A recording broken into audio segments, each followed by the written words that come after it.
Our request is for a flat budget, and that is we have no additional request that we've put in for this year.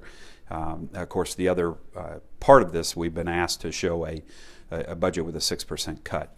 And as I presented to the mayor, the police department doesn't have a lot of area that we can cut in terms of additional stuff. And so, we were able to go through our budget and really pare it out, and it was about $200,000 is all we could come up with in terms of things that we could cut. And so then that means an additional, $2.8 million has to come from somewhere else, and there's no other area that we can pull from other than our personnel.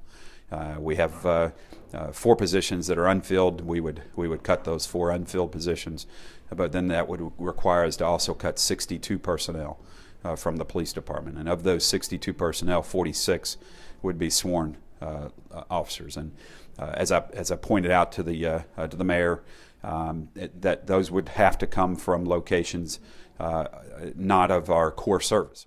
Our 6% reduction is actually approximately $2.2 million. Obviously, most of our expenses, approximately 70% of our expenses, come from our personnel costs, and the only way we can reach that is through a reduction in our staffing.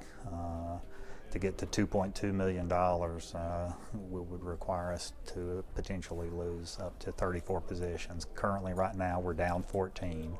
So obviously we just don't fill those positions, but we would have to lose some additional positions to be able to get to that point. The 3 requests we made for additional funding for next year were, the first was for some software charges that are associated with some of the records management system we have, and also with the new CAD system that is being put in at 911. That was our first request. The second was for an increase in funding for the uniform allotment for our firefighters to go from $375 per year to $500 per year.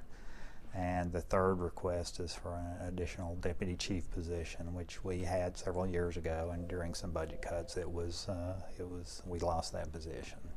So those are our 3 additional requests.